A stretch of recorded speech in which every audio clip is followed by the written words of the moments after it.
लक्षात येतं. तसं सामान्य व्यक्तींनी स्वतःच्या मेंटल हेल्थकडे लक्ष दिलं तर आपल्याला कळतं की आता काहीतरी गडबड होती. तुमच्या हे लक्षात यायला हवं की या गोष्टीने आता लिमिट ओलांडली आहे आणि आता आपल्याला मानसोपचार तज्ञाकडे जाण्याची गरज आहे.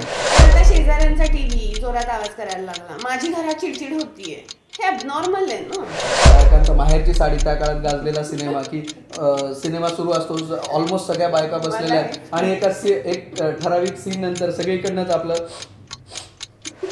तुम्हाला ते समजलं पाहिजे की मी ह्या गोष्टीवरती 2 किलोची गोष्ट आहे, मी 2 किलोच रिॲक्ट होईन. 200 ग्रॅमवरती 2000 किलो रिॲक्ट होऊन फायदाच नाही. होऊ शकतं ना असं की त्यांचं बघून तो करतोय, ते तर अदरवाईज तो एखाद्या गोष्टीवरची रिॲक्शन म्हणून ते करतोय. बरोबर, रिॲक्शन उसके ती सेल्फ भाषा कॉन्फिडेंस की तो धज्जियां उड़ जाती होंगी, यहाँ पे गदर मचाता होगा गदर, कारण ते त्याचं वे ऑफ एक्सप्रेशन. जण विनाकारण रडायला पण सुरू करतात. आय मीन त्यांना फक्त जनरली जरी आपण गंमत केली तरी ते अच्छा म्हणजे डोक्यावर घागरी घेतल्यासारखं म्हणजे गळा ज्याला वडाचं झाड आहे ना, त्याला सगळीकडून पारंब्या लागणार आहेत, बरोबर आहे, बरोबर आहे. नाही तर ते उन्मळून पडणार.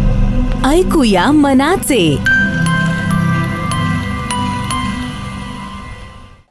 सो ऐकावे मनाचे मध्ये आपल्या सगळ्यांचं अगदी मनापासून स्वागत. मी राहुल आणि आपल्या सोबत मार्गदर्शन करते, गायडन्स करते, तिचं नाव आहे रश्मी. सो हाय रश्मी. हॅलो. तर त्यावेळेसचा प्रश्न असा होता की मानसशास्त्रामध्ये म्हणजे जसं की ॲज अ सायकोलॉजिस्ट तू सगळ्यांना उत्तरं देतेस प्रश्नांची किंवा तू ते प्रॉब्लेम सॉल्व्ह करण्याचा प्रयत्न करतेस की जे सामान्य माणसांना पडतात किंवा हजबंड वाईफ, भाऊ बहीण किंवा जे कुणी असू शकेल त्यांच्यात पडतात. तर आपण इथपर्यंत आलो होतो की मी तुला म्हटलं होतं की 80% लोक किंवा अगदीच आपण वरचा जरी विचार केला तरी 90% लोक असे आहेत की ज्यांना काही ना काही मानसिक प्रॉब्लेम आहेत.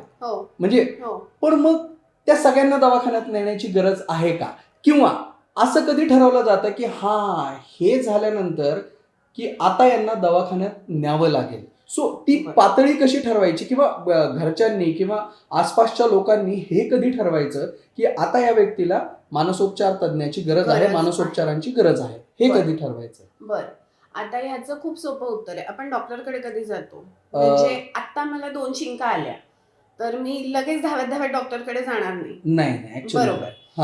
समजा 2 दिवस म्हणण्यापेक्षा रात्रभर मला टेम्परेचर आहे आणि शिंका येतात. ओके. मग मी सकाळी डॉक्टरकडे जाईन. ऑब्व्हियसली. मग डॉक्टर मला काहीतरी प्रिस्क्रिप्शन देईल, औषधं देईल, व्हॉट्सएव्हर इट इज, म्हणजे त्या डॉक्टर प्रमाणे काय जे असेल ते. पण ही नॉर्मल प्रोसिजर आपण कन्सिडर करू की डॉक्टर काहीतरी प्रिस्क्रिप्शन देईल, औषधं देईल, व्हॉटएव्हर. बरोबर.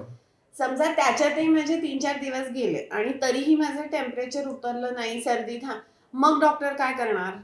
मग आपल्याला ब्लड टेस्ट सांगितल्या जातील किंवा इन्व्हेस्टिगेशन जे असतात मेडिकल ते.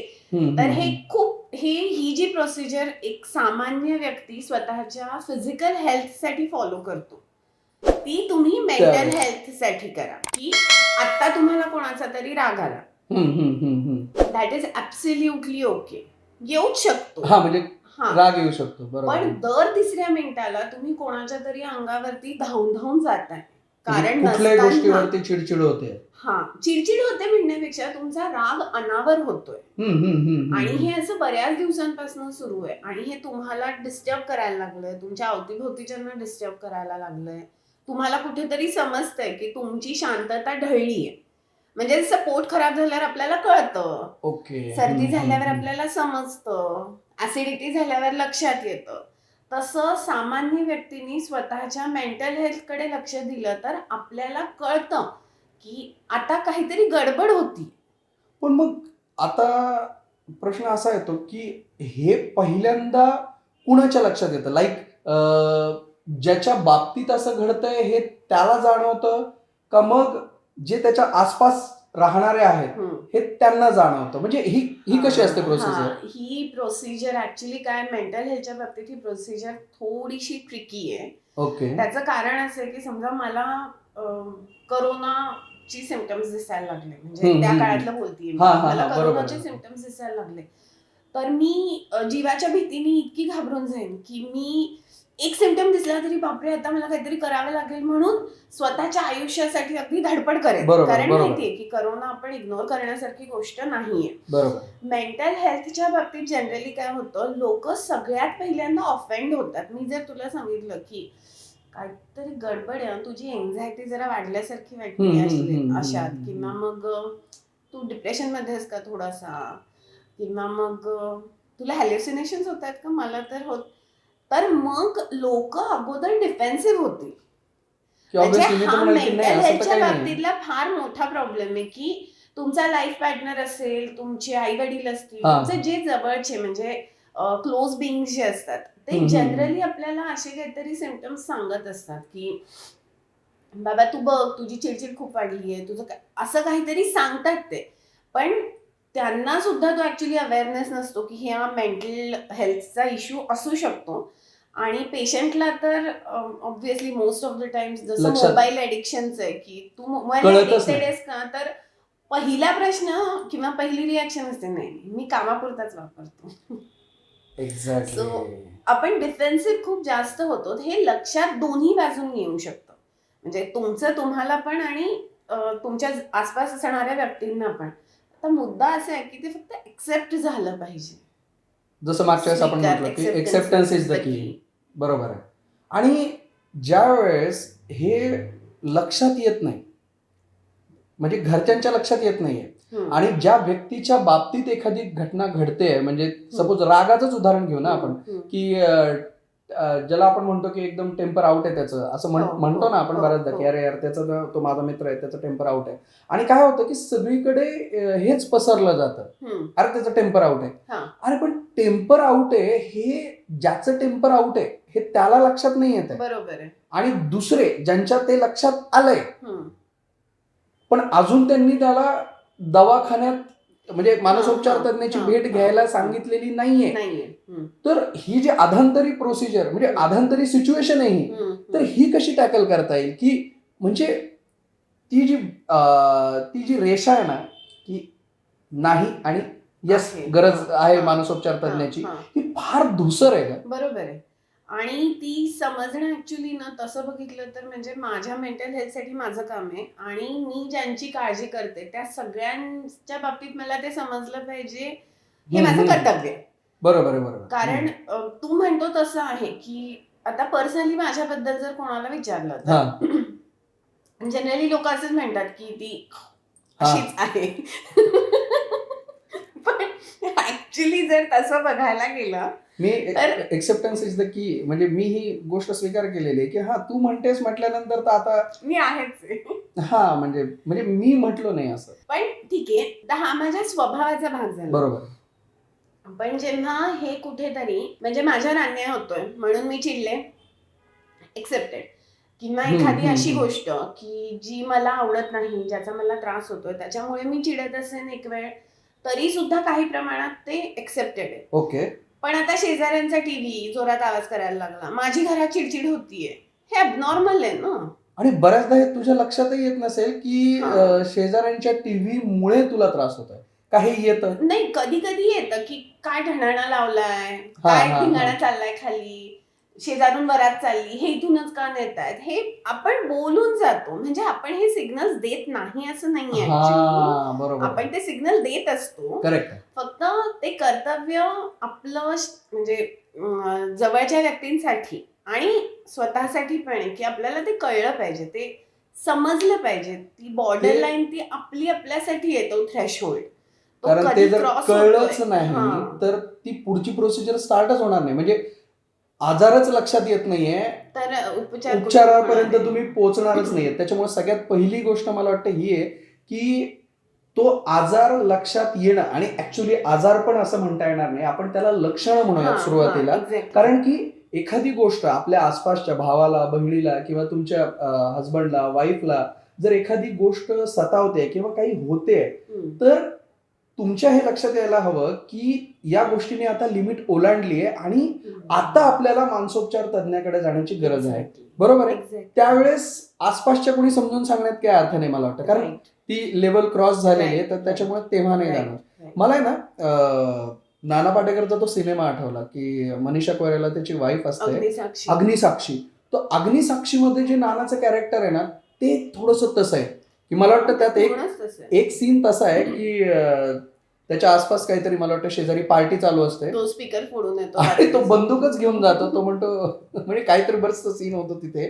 सो ते जे कॅरेक्टर आहे की त्या टाईपचं वर्तणूक म्हणजे गरज नाही की तुम्ही बंदूक हा घेऊन नाही जावं पण कंपल्सरी नाही, हिंसक- बरोबर आहे, पण हा हिंसा हा मला वाटतं त्यातला तो ट्रिगर आहे.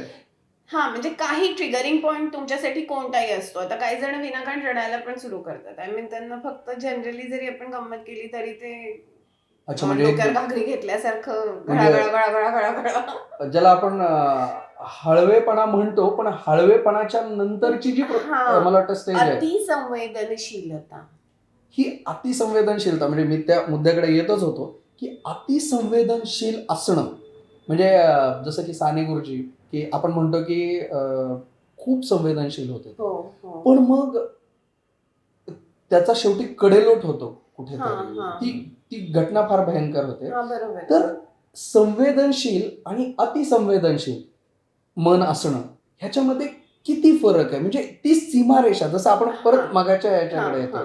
तर ती कशी ओळखायची? नाही मुळात काय आहे की एखादी व्यक्ती अतिसंवेदनशील आहे हम्म. तर म्हणजे फॉर दॅट पर्सन किंवा तिच्या अवतीभोवतीच्या लोकांसाठी आपण त्याला ब्लेसिंग म्हणून पण कन्सिडर करू शकतो ना, तसं खूप बघायला हळव्या गेलं मनाचं तर. आहे आपण हा. म्हणतो बरोबर आहे. किंवा हम्म. संवेदनशील म्हणताना आपण असंही म्हणू शकतो की अरे त्याला बोलायच्या आत समजतं, त्याला समोरच्या व्यक्तीला हम्म, हम्म, एक्झॅक्ट त्या सिच्युएशनला ती समोरची व्यक्ती काय फेस करते हे हे कळतं. कळतं.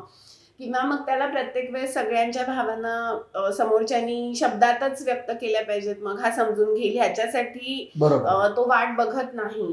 तर अतिसंवेदनशीलता किंवा संवेदनशीलता व्हॉट एव्हर हा तशी ब्लेसिंग आहे, फक्त तुम्हाला ते हँडल करता आलं पाहिजे. अगं पण आता मग सपोज कॉलेजमध्ये कोणी गेलं आणि एखाद्या सर काही बोलले किंवा आपल्या आसपासच्या मित्रमैत्रिणींनी एखाद्या वेळेस गंमत केली तो गंमत नॉर्मल गंमत असेल ती म्हणजे खूप तुम्हाला हर्ट नाही करणारी हा. पण मग ती व्यक्ती जर अशी घळाघळा रडायलाच लागली तर काही दिवसानंतर त्या व्यक्तीविषयी असं म्हणतात ना की अरे बापरे ती तर रडूबाईच आहे. म्हणजे मुलगा असेल मुलगी असेल वटर. तर तुम्हाला ते हँडल करता आलं पाहिजे की तुम्हाला ते समजलं पाहिजे की मी ह्या गोष्टीवरती 2 किलोची गोष्ट आहे, मी 2 किलोच रिॲक्ट होईन, 200 ग्रॅमवरती 2000 किलो रिॲक्ट होऊन फायदाच नाहीये.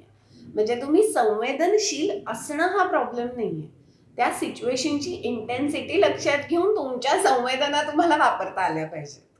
तेवढं जजमेंट ज्या व्यक्तीचं त्या व्यक्तीला आलंच पाहिजे, कारण हे सगळ्याच भावनांच्या बाबतीत असतं ना. अदरवाईज हो. मग असं तर म्हणजे आपल्या भावना उचंबळून येतच राहतील आणि आपण रिॲक्ट होतच राहू. पण हे खरंच हॉरेबल आहे.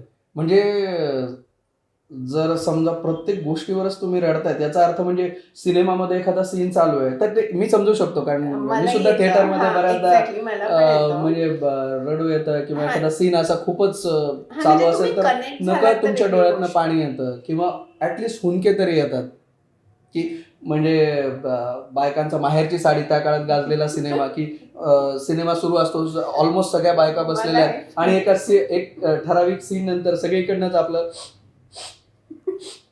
असे ऐकू नाही. मी खूप लहान होतो त्यावेळेस म्हणजे ऍक्च्युली मला कळतही नव्हतं त्यावेळेस मला कोणासोबत तरी गेलो असेल मला वाटतं मी पण हे होतं. तर हे ठीक आहे की हा पण थोडं जरी काही झालं की लगेच की तुम्ही आणि जेव्हा इतर कोणी आता माहेरच्या साडीचं समजा उदाहरण तर एक त्या थिएटर मधले आपण कन्सिडर करू 100-200 लोक बरोबर आहे, त्या एकाच गोष्टीला तसेच रिॲक्ट होत आहेत. ह्याचा अर्थ ती गोष्ट तशी रिॲक्ट होण्यासारखी आहे. करेक्ट आहे. म्हणजे एखाद्या गोष्टीच्या बाबतीत असं लोकांमध्ये प्रक्षोभ निर्माण होत तर आपण एक्सेप्ट करू की ती गोष्ट तशी आहे, पण तुम्ही एकटे चिडचिड करताय. मी समजू शकतो की एकटे चिडचिड करणं आणि सातत्याने चिडचिड करणं ही गोष्ट घातक आहे, काहीतरी अबनॉर्मल आहे. बरं आता समजा घरच्यांच्या ही गोष्ट लक्षात आली किंवा आसपासच्या मित्र मैत्रिणी वगैरे सगळ्यांच्या ही गोष्ट लक्षात आली की आपण स्पेसिफिकली चिडचिडेपणावरती घेऊयात की ते उदाहरण घेऊयात की ही चिडचिड खूप जास्त होते. आता घरच्यांनी समजून सांगून बघितलं पण त्याचा काही उपयोग झाला नाही. म्हणजे जसं की बहिणीने सांगितलं, भावाने सांगितलं, हम्म, बायकोने हम्म, सांगितलं, किंवा इन दॅट केस की बाई असेल तर नवऱ्याने सांगितलं, उपाय नाही झाला. हम्म. मग आता शेवटी की कसं तरी कन्व्हिन्स केलं आणि त्या व्यक्तीला आपण मानसोपचाराकडे घेऊन गेलो, तज्ञाकडे. मानसोपचार तज्ञाकडे घेऊन गेलो. हम्म. सो ती व्यक्ती तिथे गेल्यानंतरची प्रोसिजर कशी सुरू होऊन जाते? ओके, हा, ती व्यक्ती तिथे गेल्यानंतर पोचली आता ती हा, की, ओके. आणि शेवटी तिने मान्य केलं की यार आता हे घरचे मी आता यार काय म्हणजे नाही किती वेळा म्हणून ना शेवटी यार आलो मी इकडे, तर तो त्याच ऍटिट्यूड मध्ये असेल हो, ती व्यक्ती हो. की चिडलेली किंवा यार माझी इच्छा नसताना मला इकडे घेऊन आलेले, हम्म. तर तो तुम्हाला रिस्पॉन्डच करणार नाही. हो, साहजिक आहे, असं खूपदा होतं. रादर आमच्या बाबतीत तर 90% लोक असेच असतात की रिस्पॉन्ड करत आणून बसवलंय आणि आता म्हणजे ठीक आहे, आता माझं हम्म. कोणासमोरच काही चालत नाही म्हणून मी इथे आलेलो आहे किंवा आलेली आहे बाबा, वॉट बरोबर. तर मग ती प्रोसिजर ती खूप टाइम टेकिंग होते. कारण तुम्हाला आधी त्याला ती गोष्ट स्वीकारणं तर पुढची गोष्ट, आधी तुम्हाला त्याच्या समोर ती गोष्ट त्याच्या कॉन्शियस माइंड मध्ये आणून द्यावी लागते की बाबा हे होतंय, ओके, म्हणजे तू हे तू चिडचिड करतो आहेस आणि गरज नसताना करतो आहेस.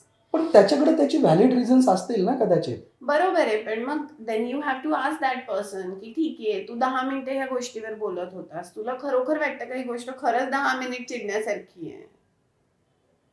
अच्छा, हा, म्हणजे किंवा मग आता तू रात्रभर रडत होतीस बाई ह्या विषयावरती, हा विषय खरंच इतका मोठा आहे का की तू स्वतःच्या आयुष्यातली एक रात्र अख्खी त्या संपूर्ण रडण्यामध्ये. रडण्यामध्ये घालवावीस? बरोबर बरोबर. आणि असं होतं म्हणजे काय म्हणतात ते मानसोपचार तज्ञाचं किंवा आता त्या व्यक्तीचं हे म्हणून की एका लिमिट नंतर ते लोक त्या एक्सेप्टन्स वरती येतात की हा बरोबर आहे, म्हणजे एवढं काही मोठं नव्हतं बाबा, बरोबर. हा, पण मी तेवढा React चिडत झालो. गेलो आणि किंवा मी तशी रिॲक्ट झाले किंवा मग हा बरोबर आहे, हे जरा जास्तीच झालं गडे माझ्याकडनं, असं होतं.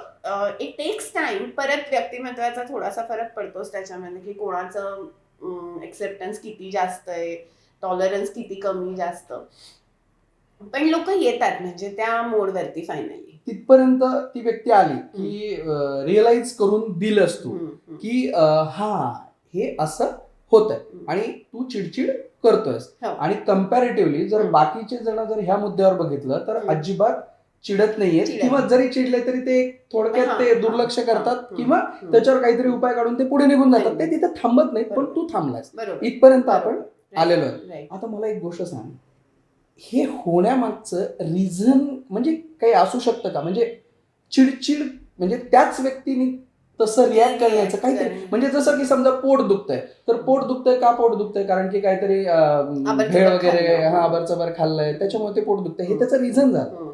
तर तसं मानसिक आजारांमध्ये सपोज जर चिडचिडेपणा घेतला तर याचं काय रिझन असतं? ओके, ऍक्च्युली चिडचिडेपणा असं नाही म्हणता येणार आपल्याला. आपण असं म्हणू की कोणतीही अनरिझनेबल रिॲक्शन, कोणतीही, अति चिडणं, अति रडणं, अति शांत बसणं, म्हणजे त्या अति लेवलच्या अॅनलाइज करणं, हा, म्हणजे कोणत्याही गोष्टीमध्ये जिथे अति म्हणू आपण की सामान्य व्यक्ती तसा रिॲक्ट करत नाही पण ही करते, तर एव्हरीथिंग हॅज अ रिझन. म्हणजे असं होतच नाही की हे विनाकारण होतंय. पण मग कदाचित ते लहानपणापासून असू शकेल. असू शकतं. पण आता एखादा मुलगाच एक म्हणजे 3री-4थीतला मुलगा आहे आणि तो सातत्याने चिडचिड करतो आणि तो लहानपणापासूनच तसा आहे, तर त्याची तर बॅक हिस्ट्री नाहीच आहे ना. पण मग त्याचं काहीतरी करंट असं असणार आहे की जे त्याला ठसठसतंय आणि ते शोधणं आपलं काम आहे. म्हणजे काय होतं जनरली आता नर्सरीची मुलं वगैरे जी असतात, खूपदा त्यांचं काय होतं, त्यांच्या क्लास टीचर खूप रूड असतात.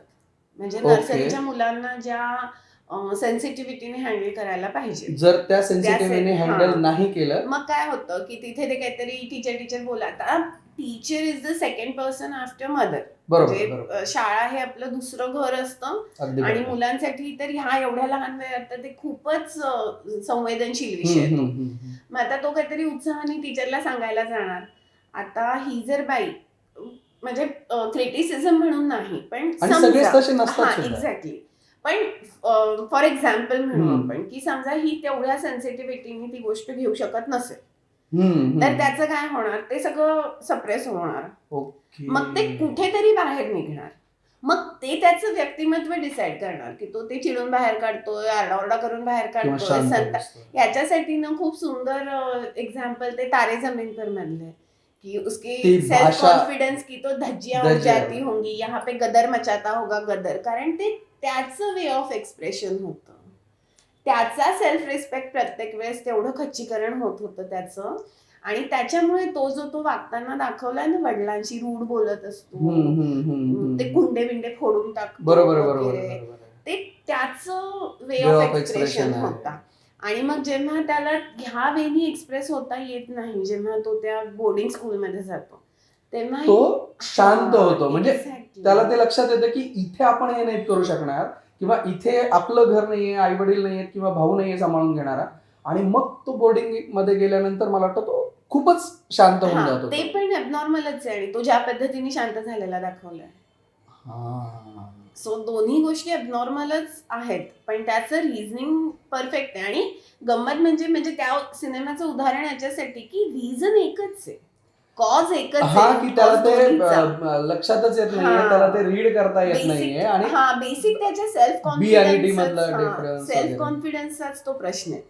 ते खच्चीकरण होतंय. मग एकीकडे तो असा रिॲक्ट होतोय, एकीकडे असा होतोय, but root cause is always same.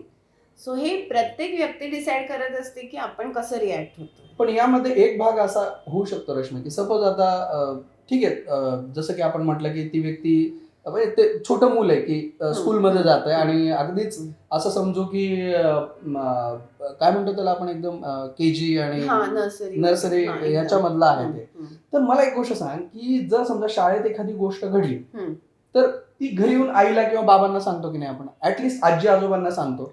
तर त्याने जर तसं सांगितलं तर कदाचित त्याच्यावरती काहीतरी ऍक्शन घेण्यात येऊ शकेल, किंवा म्हणजे तो जो चिडचिडेपणाचा जो प्रवास सुरू होणार आहे कदाचित, तो त्याच ठिकाणी थांबवता येऊ शकेल आपल्याला. पण आता त्याच्यात कसं आहे की आपण 3री-4थी नंतर हे एक्सपेक्ट करू शकतो की मूल घरी आल्यानंतर नाही सांगतात ऍक्च्युली सगळे, पण ते तितकं सिरियसली घेण्यापेक्षा त्यांना एक्झॅक्टली ते कळलं पाहिजे ना की ते का चिडतायत. ओके. म्हणजे 2 वर्षाचा मुलगा, 3 वर्षाचा मुलगा, 5 वर्षाचा मुलगा, ह्याच्याकडनं चिडचिडेपणा, द पॉइंट रिझन मिळणं जरा अवघड असतं. मग अशा वेळेस आपण जे म्हणतो ना की फॅमिलीचं आपल्याला इम्पॉर्टंट, तिथे मग तो पॅरेंटिंगचा रोल येतो की then you have to understand as a mother, as a father, or as a guardian. असं होतं. म्हणजे काय होतं की मुलं ना खूपदा काय होतं, एखाद्या विशिष्ट मुलाशी खेळून आले की जास्त चिडचिड करतात. म्हणजे त्याच्याशी ते नाही जमत, किंवा तो काहीतरी असं त्रास होतो त्या मुलाचा की ते घरी येऊन जास्त चिडचिड करतात, किंवा एखादी मैत्रीण जरा जास्त आवडत असते, ते आपण कम्फर्टेबल. तर हा रोल ऍक्च्युली तिथे पेरेंटिंगचा आहे एवढ्या लहान वयामध्ये, की ही पॅरेंट्सची जबाबदारी आहे की तुम्ही ते नोटीस करा की काय नक्की गडबड काय होतीये. पॅटर्न असतात हे random all of a sudden graph चढला उतरला असं नाही होत. तो पॅटर्न वाईज जातो. म्हणजे म्हणजे जसं म्हणजे तुमच्या जन्मानंतर जसं जसे तुमची जडणघडण होत जाते, तसंच ह्या गोष्टीची सुद्धा जडणघडण होत जाते. म्हणजे जर घरातच पहिल्यापासून सगळे चिडचिड करणारे असतील तर बेसिक म्हणजे होऊ शकतं ना असं की त्यांचं बघून तो करतोय, अदरवाईज तो एखाद्या गोष्टीवरची रिॲक्शन म्हणून ते करतोय. बरोबर आहे, रिॲक्शन असू शकेल. आणि एकतर बघून सगळ्यांचं की माझ्या सगळे आसपासचे तसेच वागतात, so this is how one should react, हे त्याच्या माइंड मध्ये बसू शकतं. हे असंच करायचं असतं. असं झालं like being in healthy family is important. जिथे सगळे मेंटली स्टेबल आहेत आणि एक स्टेबल चाइल्ड आपण ग्रो करतोय त्याच्यातून. मला कधी कधी काय वाटतं ना रश्मी, की अगोदर जे आपल्याकडे जॉईंट फॅमिली नावाचा जो प्रकार होता ना, तो फार सुंदर आहे. म्हणजे आजही तो प्रकार आहे.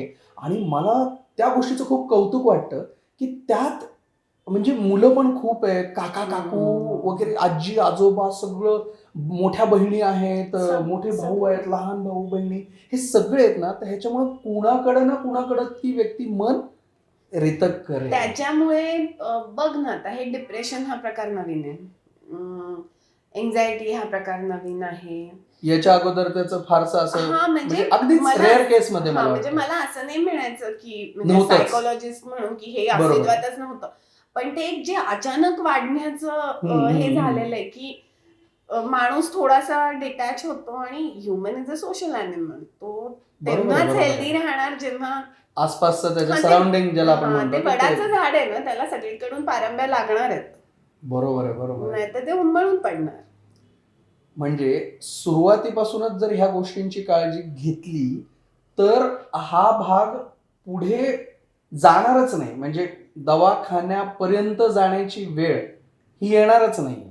येऊच नाही अशी अपेक्षा. बरोबर आहे. आणि दुर्दैवाने मग आता कॅन्सर सारखा एखादा आजार पण मग त्याच्या बाबतीत आपण काही करू शकत नाही. मेंटल हेल्थ मध्ये पण असे आजार असतातच की आता स्किझोफ्रेनिया हा अचानक म्हणजे एखाद्या व्यक्तीला, पण त्याच्यात मग हेरिडिटीचा पण पार्ट असतो ना. म्हणजे स्किझोफ्रेनियाला त्या व्यक्तीची बॅक हिस्ट्री जरी नसेल पण फॅमिलीची जी जेनेटिकली आपण ज्याला म्हणतो तर तसं होऊ शकतं. एक्झॅक्टली, हेरिडिटी वर्क करते त्याच्या बाबतीत.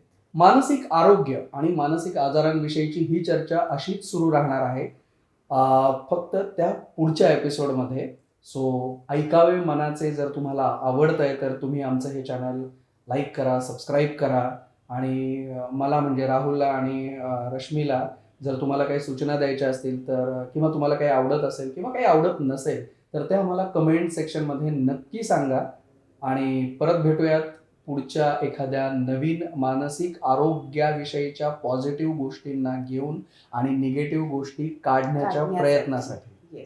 लवकरच भेटूयात पुढच्या एपिसोडमध्ये. तोपर्यंत आपला दिवस शुभ असो. धन्यवाद. ऐकूया मनाचे.